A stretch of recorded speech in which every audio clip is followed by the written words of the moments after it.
worlds began to be.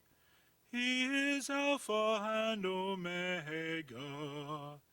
He the source, the ending, He of the things that are, that have been, and that future you shall see, evermore and evermore.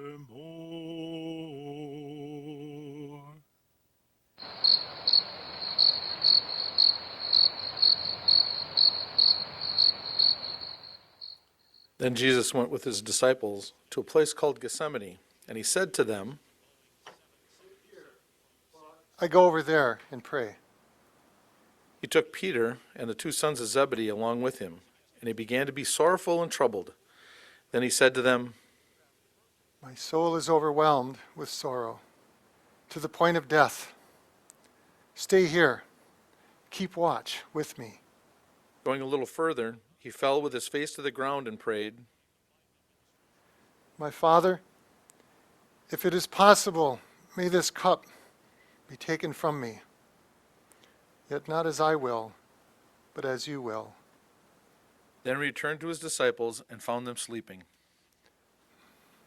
Could you men not keep watch with me for 1 hour? Watch and pray, so that you will not fall into temptation. The spirit is willing, but the body is weak.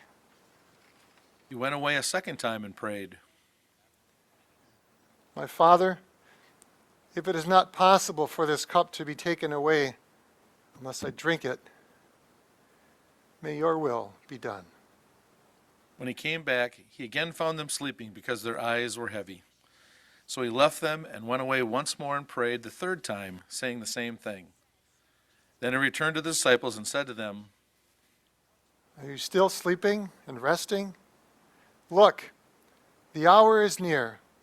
The Son of Man is betrayed into the hands of sinners. Rise, let us go. Here comes my betrayer.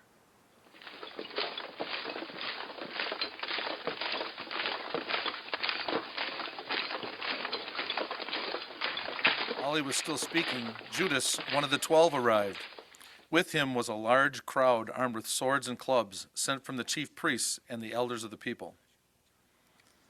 Now the betrayer had arranged a signal with them. They should arrest the man he kisses. Going at once to Jesus, Judas greeted Jesus and kissed him. Then Jesus, knowing all that would happen to him, came forward and said to them, Whom do you seek? They answered him, Jesus of Nazareth. Jesus then said to them, I am. and they drew back and fell to the ground.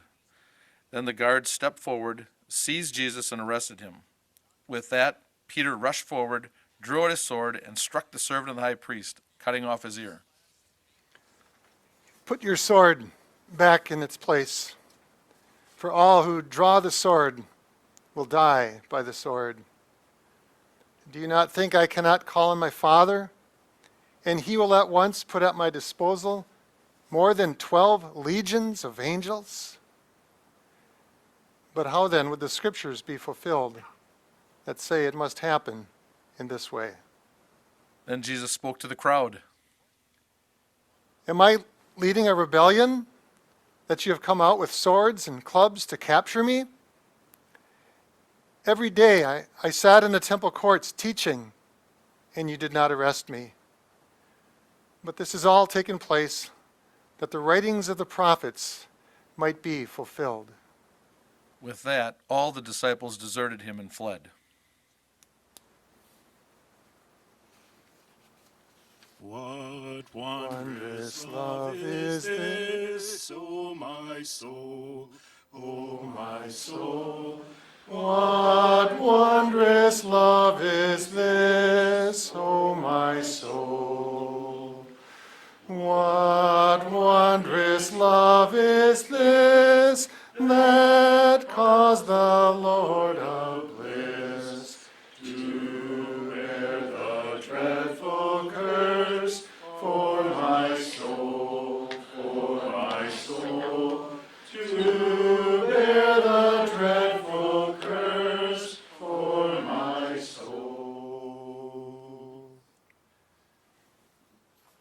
Friday's dawning was uncertain.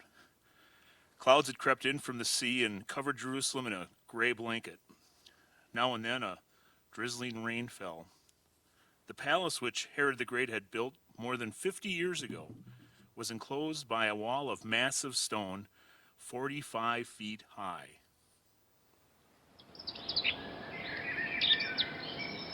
Within the wall were rich green gardens, covered promenades, bordered by canals, lovely pools, and curious water fountains. But 33 years ago, King Herod had gone down to death, and now, all his ambition for the glory of his name and the kingship of his son having failed, the place was named for the Roman governor who held court here during the high feast days of the Jews. It was called the Praetorium. Pontius Pilate walked its promenades. His troops occupied its barracks. Rome ruled. A gate in the Praetorium wall opened eastward to the wide public square of the upper city. Jews who intended to celebrate the Passover would never defile themselves by entering the residence of a Gentile. But Roman law required prosecutions and sentencing to take place in public. In order to render legal judgments, then, Pilate met with the people of Judea in the square east of the royal palace. A tribunal, an elevated speaker's platform, had been erected in that place. When court was in session, a large wooden chair was brought out and placed upon the platform, the magistrate's seat. When Pontius Pilate sat therein, he was Rome. In the gray dawn of Friday, High Priest Caiaphas stood at the very edge of the ramp that led to the Praetorium gate and rapped the hard end of his staff on the stones. An audience and a judgment. Behind him, a miserable group had gathered in the public square. Soldiers of the temple guard, certain leading members of the Sanhedrin, and in their midst, his wrists bound in front of him, his face soiled and tired, but otherwise unremarkable, Jesus of Nazareth. He grew up before him like a shoot, and like a root out of dry ground. He had no beauty or majesty to attract us to him, nothing in his appearance that we should desire him.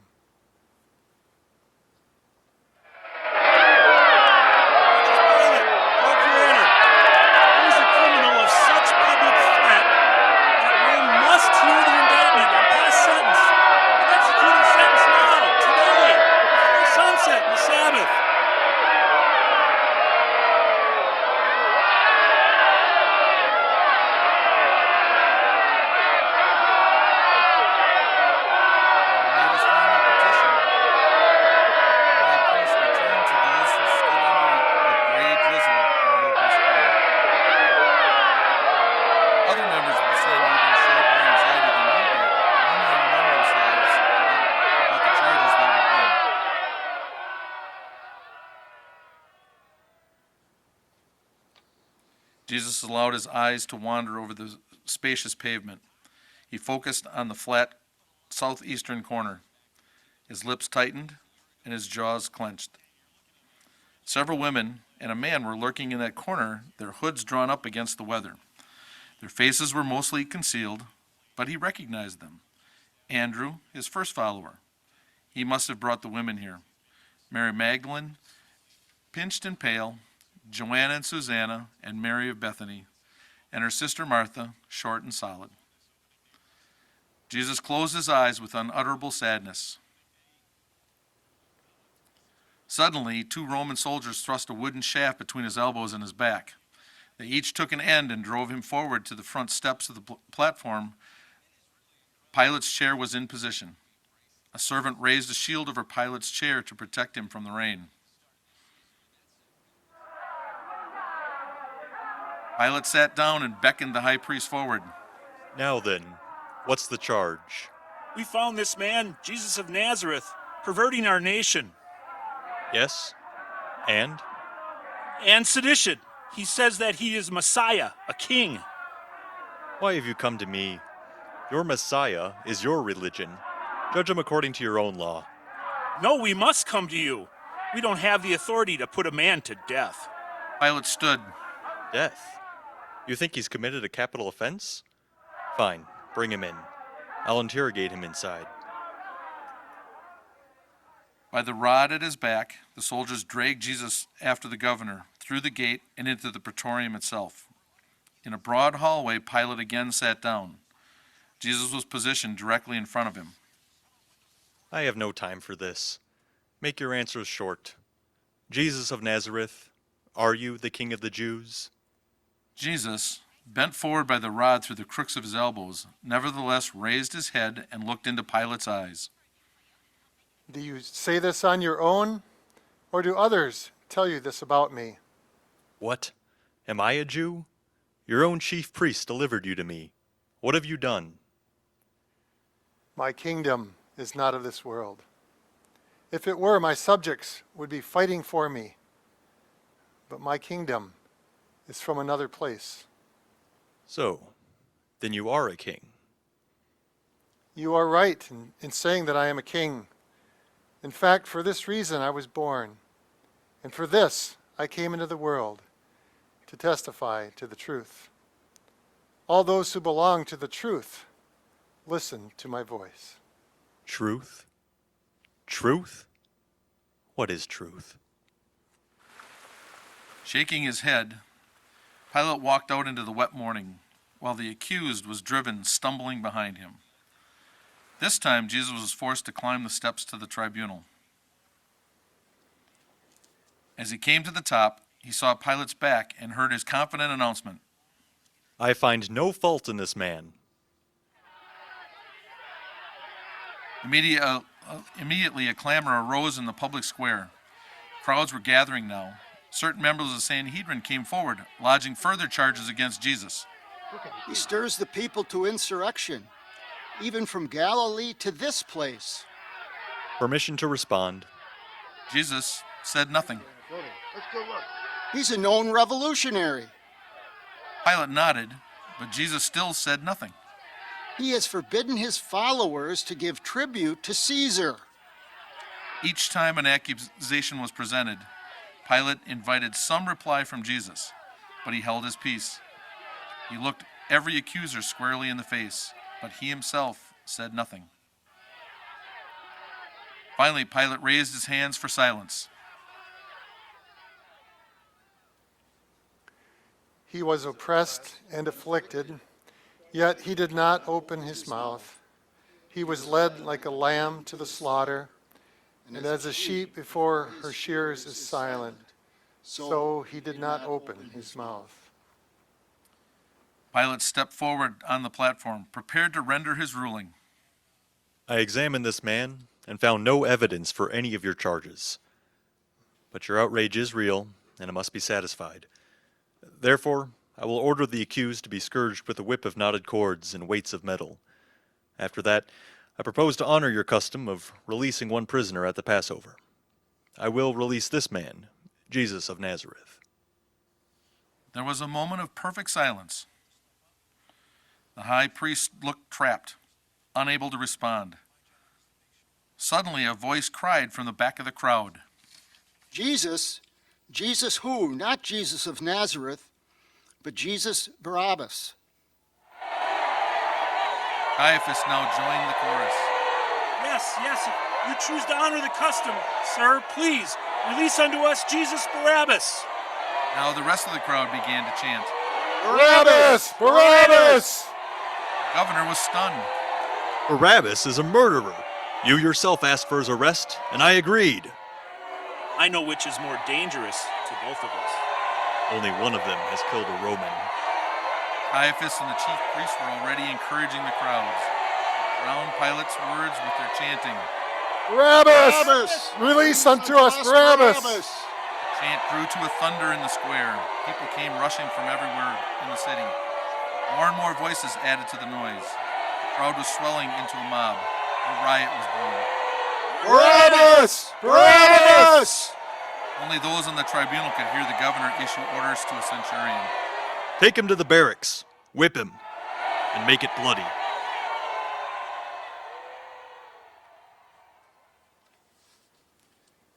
In the barracks, soldiers stripped the clothes from Jesus' body. His hands were tied to a post with leather straps. Out of nowhere, a lash whistled, stung his shoulders, then ripped backward and set his flesh on fire. The beating went on and on and on. Jesus began to taste blood in his breathing, in his mouth and in his nose. Darkness closed around the edges of his thoughts. He sagged.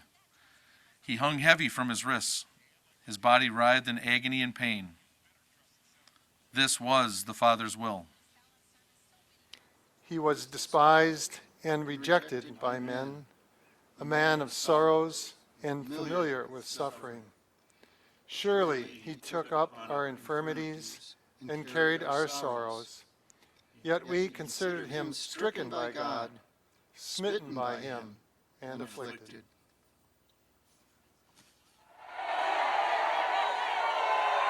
After the scourging, he was dragged out and was now standing on one side of the tribunal, confronting the multitude. Pontius Pilate was gesturing toward him and shouting, Behold the man! Now what do you say? Which man should I release to you? Jesus Barabbas or Jesus of Nazareth? The multitude had found a single voice. Barabbas! Pilate looked troubled. Then what shall I do with this man? Crucify him! Why should I crucify him? What evil has he done?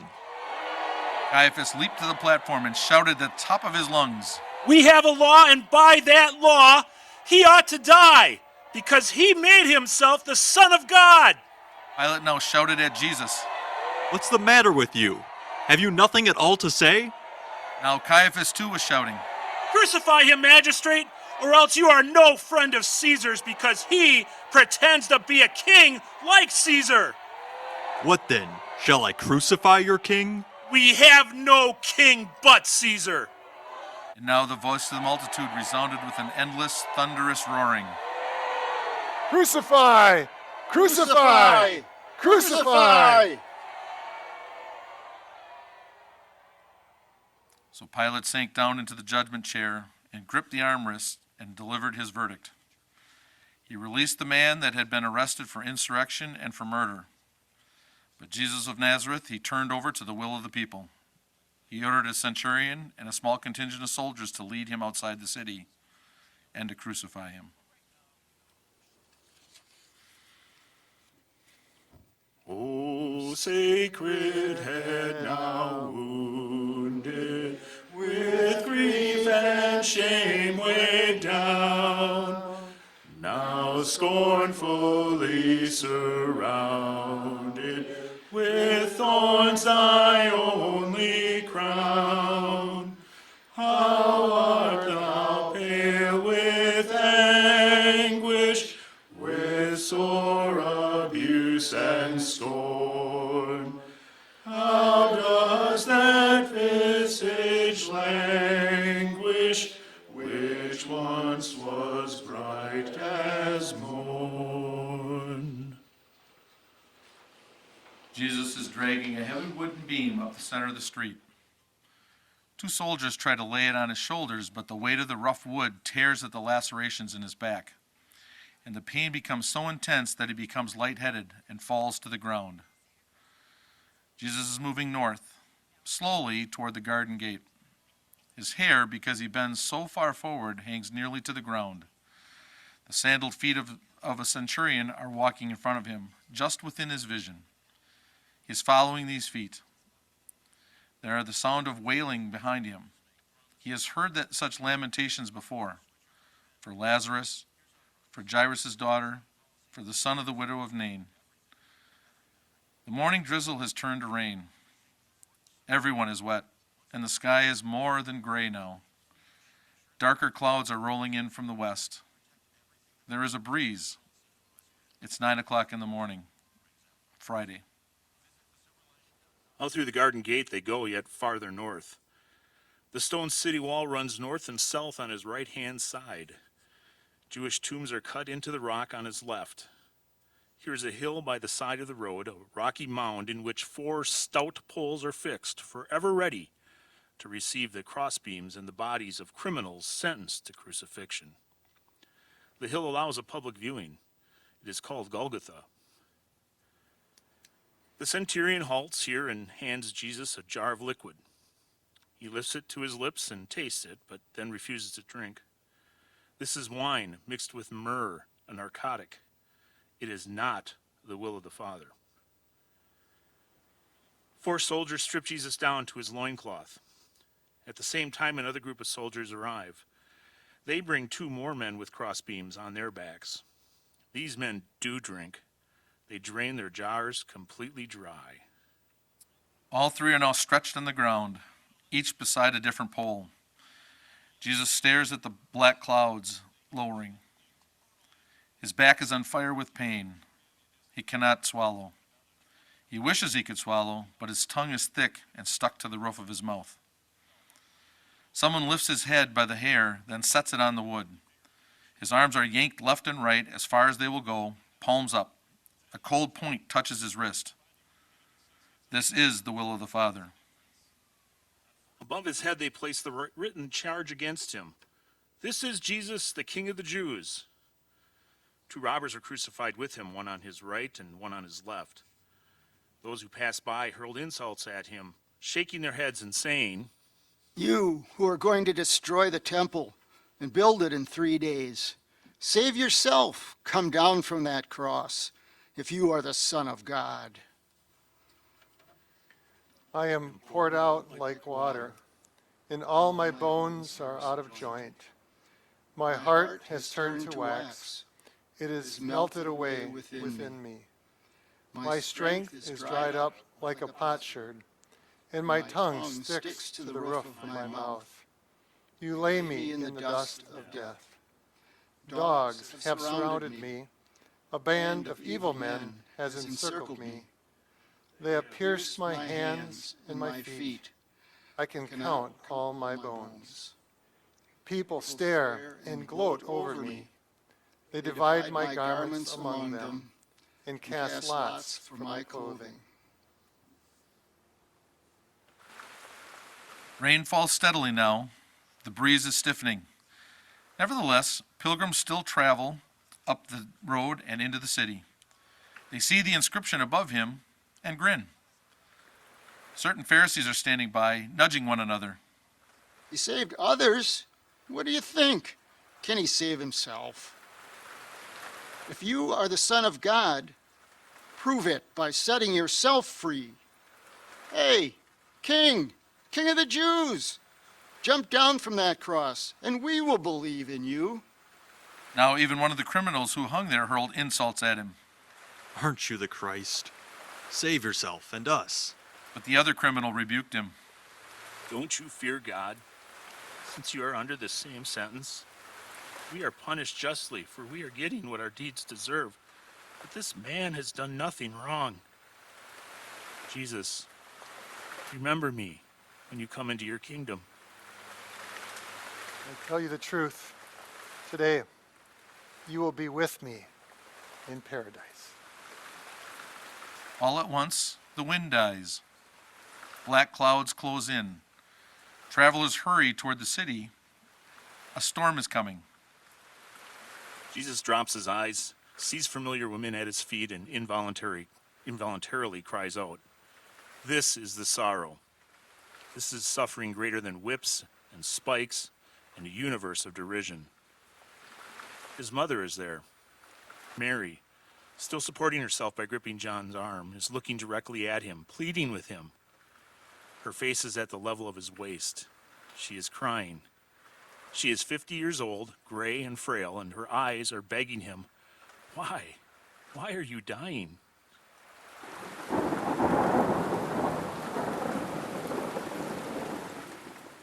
Thunder rumbles across the sky. All at once the wind is howling down the Jewish tombs. Trees bow and rise again.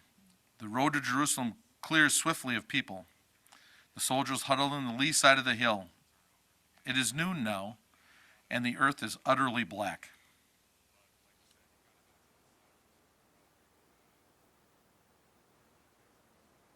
Darkness, an hour. While the fierce wind makes the rain sting like sand on the skin, and no one No one exists in all the world but Jesus and his wretched body.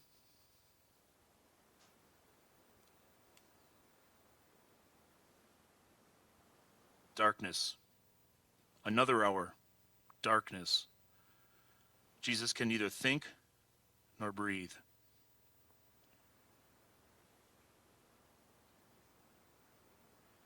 Darkness. A third hour.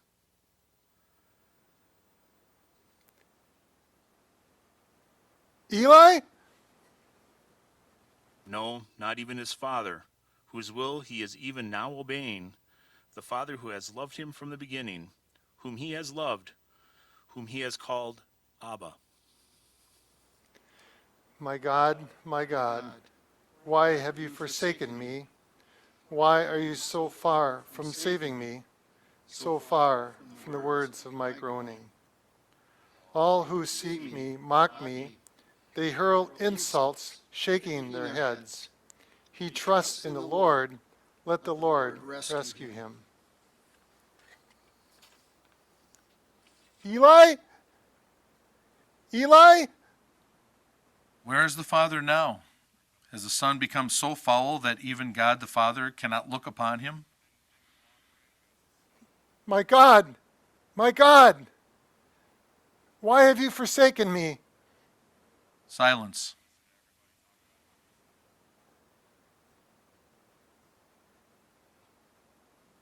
The rain has ended. The wind has died. It is finished. Father, into your hands I commend my spirit.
For he bore the sin of many and made intercession for the transgressors.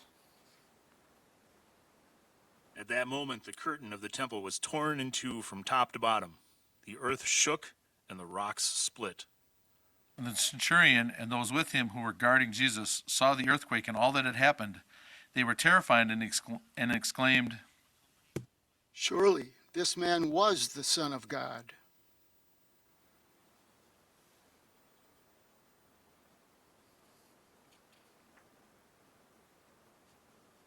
As evening approached, there came a rich man from Arimathea named Joseph, who had himself become a disciple of Jesus. Going to Pilate, he asked for Jesus' body, and Pilate ordered that it be given to him. Joseph took the body, wrapped it in a clean linen cloth, and placed it in his own new tomb, and there he had cut out of the rock.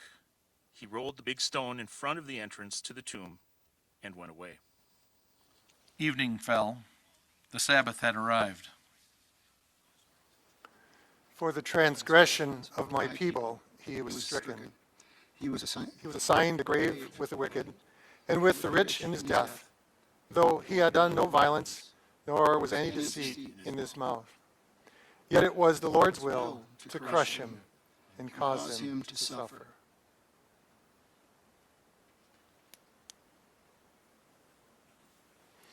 At this point, we're going to take the cross, and Todd will put it down, and I invite each of you to go forward and pound a nail in the cross, just representing all that We heard tonight what he went through, all the Old Testament scriptures, especially in Isaiah, which speak about what he went through for you because of our sin.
Were you there when they Crucified my Lord. Were you there when they crucified my Lord? Oh, sometimes it causes me to tremble, tremble, tremble. Were you there when they crucified my Lord? Were you there when they nailed him to the tree? Were you there when they nailed him to the tree? Oh, sometimes it causes me to tremble, tremble, tremble. Were you there when they nailed him to the tree? Were you there when they laid him in the tomb? Were you there in the tomb? Oh, sometimes it causes me to tremble, tremble, tremble. Were you there when they laid him in the tomb? He was pierced for our transgressions. He was crushed for our iniquities. The punishment that brought us peace was upon him, and by his wounds we are healed.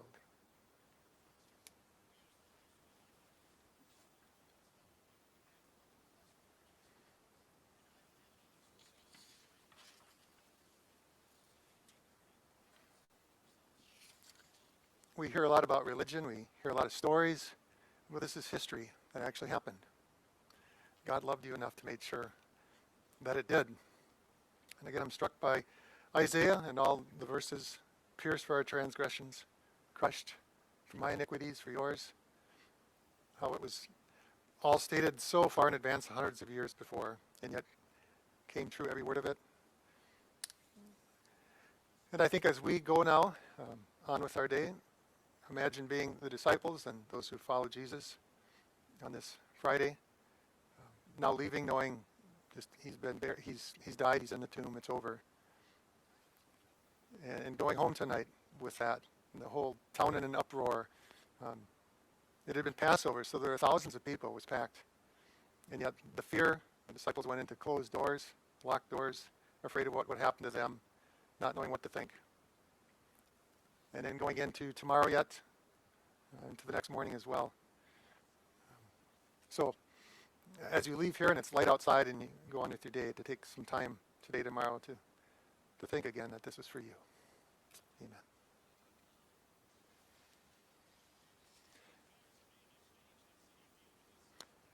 I'm going to play some music as we close, and you're welcome to leave when you're ready to do that. I urge you to just take a few moments to spend a moment.